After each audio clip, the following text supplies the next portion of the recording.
Sir Shri द्वारा विशेष संदेश, your path to profound transformation.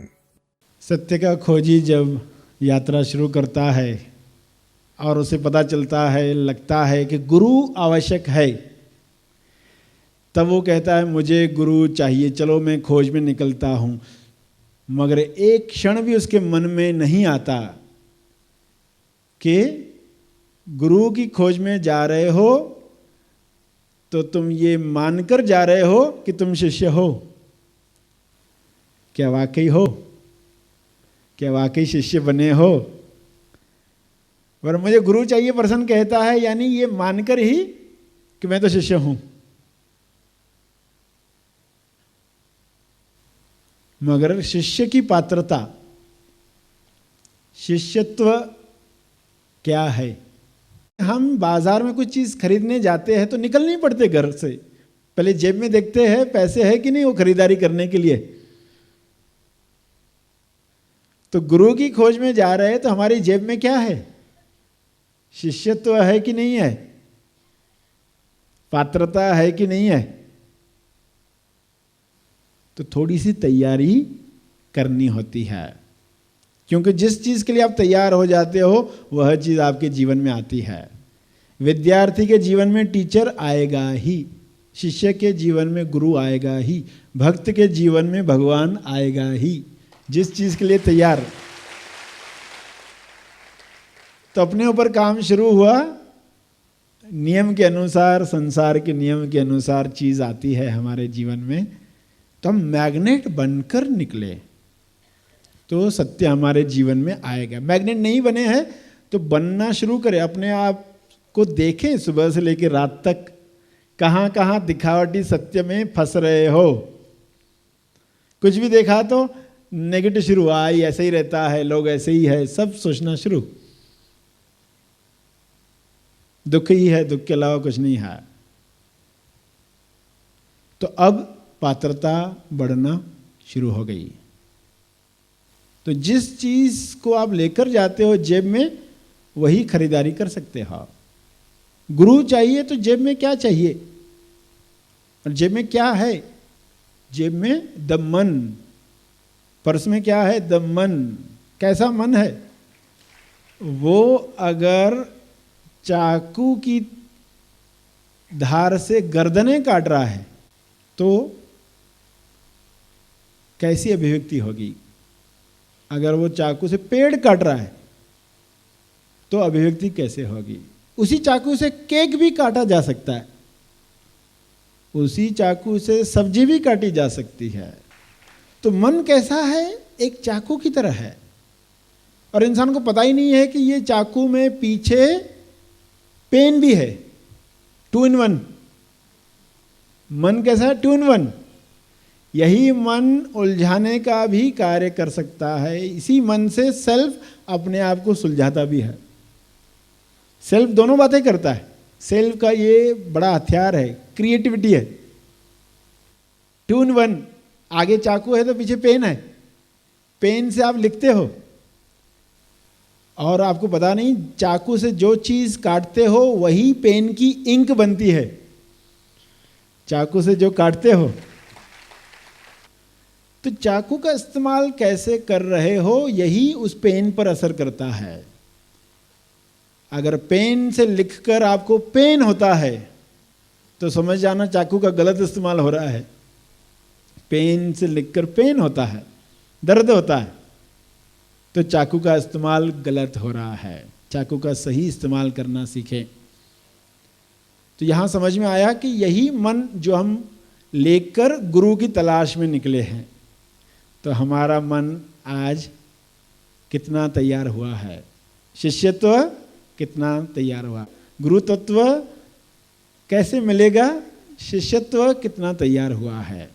तो सही माने में हमारा काम शुरू होने वाला है कि कैसे गुरु हमारे जीवन में आते हैं सारी टेंडेंसीज से मुक्त करने के लिए, क्योंकि ये टेंडेंसीज से मुक्त होकर ही हम वह अभिव्यक्ति कर पाएंगे जिसके लिए आप गुरु के संपर्क में आते हो। उन्हीं टेंडेंसीज के साथ रहे तो महानिर्वाण निर्माण की अभिव्यक्ति नहीं हो पाएगी। बहुत सारी तैयारियां आपके लिए की जा रही हैं, उसका फ़ायदा आपको लेना है। गुरु पूर्णिमा आता है आपको याद दिलाने के लिए कि क्या मौका आया है जहां पर हम अपना अज्ञान समर्पित कर पाएं। कोई तो स्थान हो जीवन में जहां हम अपना अज्ञान समर्पित कर पाए। अगर अज्ञान समर्पित नहीं कर पाए, तन मन धन समर्पित करो, जब सुनते हो पंक्ति तो उसका अर्थ समझो। तन समर्पित किया यानी मैं तन हूं, ये अज्ञान समर्पित करो। धन क्या है, धन किस लिए है, धन कहां से आता है, किसके लिए आता है, निस्वार्थ सेवा क्या होती है, धन के प्रति जो भी अज्ञान है वो अज्ञान समर्पित हो। मन के साथ जो भी अज्ञान है वो समर्पित हो जाए। तो जब गुरु के आगे समर्पित कर दिया तो क्या होगा, जब आप जीवन में जी रहे हो और अचानक अपने आप को शरीर मानकर कुछ निर्णय ले रहे हो, नहीं नहीं ये मुझे चाहिए, ये सुविधा मुझे चाहिए, याद आएगा अरे ये अज्ञान मैं तो समर्पित कर चुका हूं, मैं शरीर हूं, ये मैं समर्पित कर चुका हूं। तुरंत आपका निर्णय बदल जाएगा।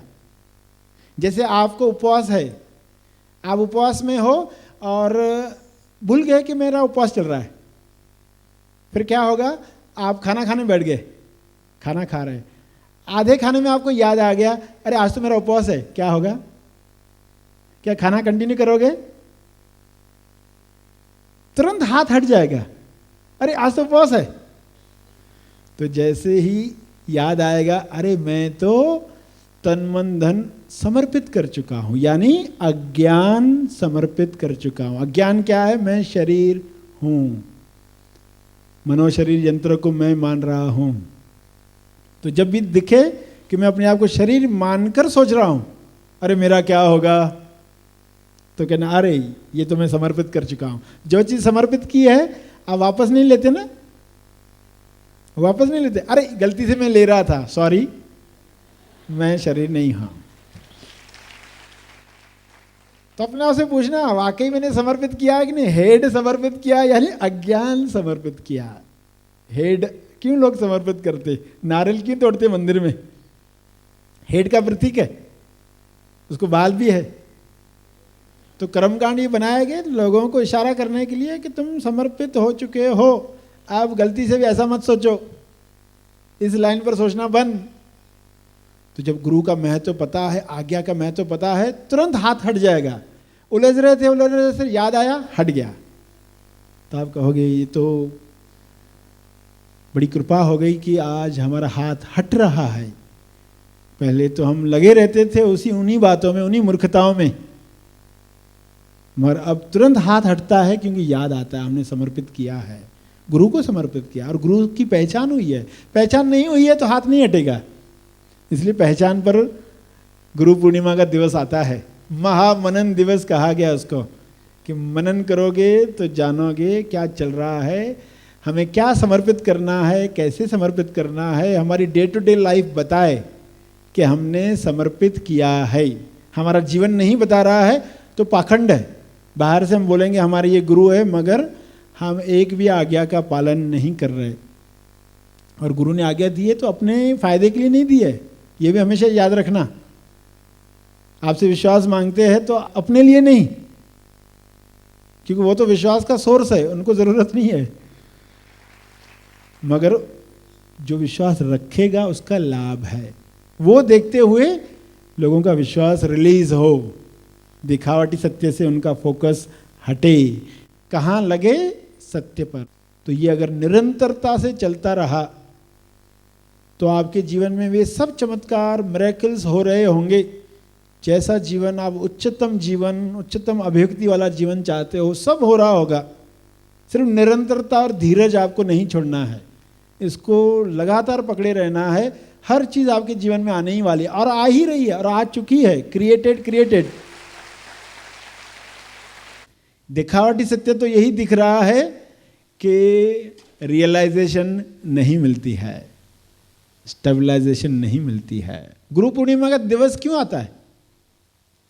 ये याद दिलाने के लिए कि किसी शरीर में ये हुआ है देखना तो शुरू करो। देखोगे तो तुम्हारी संभावना खुलेगी, देखोगे ही नहीं तो कैसे संभावना खुलेगी। लोग भजन गा रहे, सराहना कर रहे, एक्चुअली क्या है? ये प्रथाएं क्यों बनाई गई? जिन्होंने बनाई क्यों बनाई? गुरु पूर्णिमा का दिवस क्यों मनाया जाता है? क्योंकि बाहर क्या दिखावटी सत्य दिख रहा है कि लोगों को रियलाइजेशन नहीं मिलती।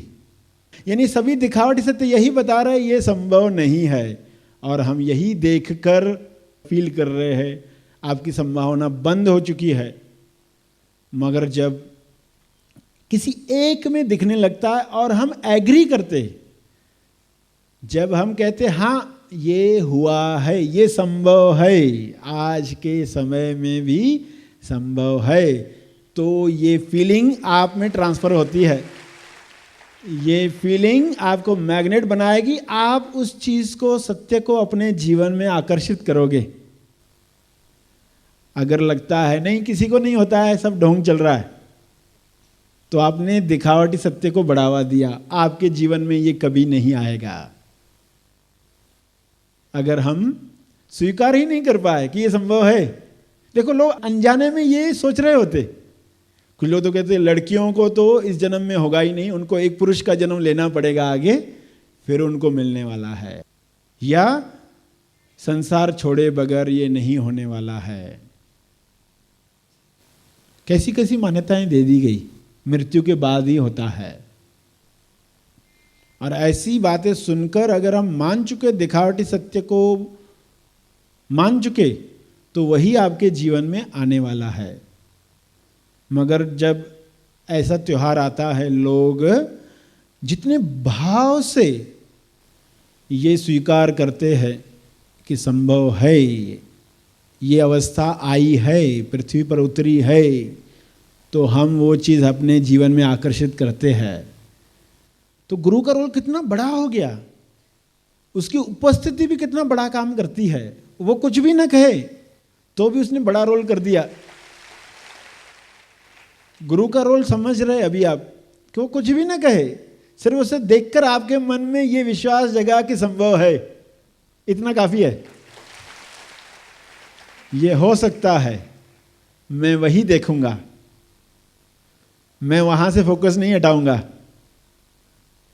तो आप वह चीज अपने जीवन में आकर्षित करोगे। ये सब बातें आपके सामने रखी गई। तो गुरु पूर्णिमा के दिवस पर लोग गुरु की सराहना क्यों करते? गुरु को सराहना नहीं चाहिए। गुरु उन लोगों को दिखावटी सत्य से हटाकर कि तुम्हारी संभावना है, कहीं तुम मानकर तो नहीं बैठे कि नहीं होगा, संभव नहीं है, किसी में भी नहीं होता, तो तुम्हारी संभावना भी खत्म होती है। तो हम देखना शुरू करें। गुरु में दिखा, सभी में दिखने लगेगा। फिर जो भी लोग मिल रहे हैं सभी में वो संभावना देखोगे, तो तुम्हारी संभावना बढ़ते जाएगी। अपनी संभावना को बढ़ाने के लिए ये सब त्योहार है। त्योहार हमारे लिए है, गुरु के लिए नहीं है, तो हम उसका पूरा लाभ ले। गुरु पूर्णिमा एक्चुअली शिष्य पूर्णिमा होनी चाहिए, क्योंकि उसका लाभ होता है। तो आज शिष्य पूर्णिमा मनाई गई। Happy thoughts. Happy thoughts.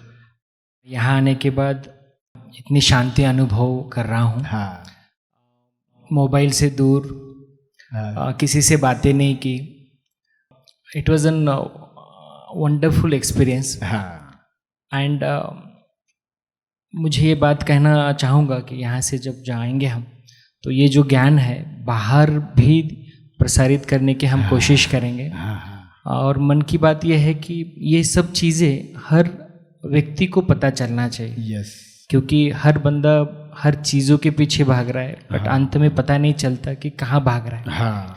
और मैं जैसे ह्यूमन रिसोर्स डिपार्टमेंट से हूँ, मुझे लगता है मैं अपने हर ट्रेनिंग में ये कोशिश करूँगा आपकी बातें इंक्लूड करने की, बिकॉज आज की एजुकेशन सिस्टम और जो चल रहा है ये बातें इंक्लूड नहीं है। That is a kind of big problem है। और मुझे लगता है आपके विचार बहुत बहुत आगे बढ़ेंगे। 201 देशों में जाएंगे। Thank you, thank you. बहुत अच्छा। मैं कौन हूँ? मैं पृथ्वी पर क्यों आया हूँ? मोक्ष यानी क्या? कैसे प्राप्त करें मोक्ष? यदि यह सवाल आपके अंदर है, तो महा आसमानी परम ज्ञान शिविर उसका जवाब है। आगामी महा आसमानी परम ज्ञान शिविर में अपना स्थान आरक्षित करने के लिए संपर्क करें।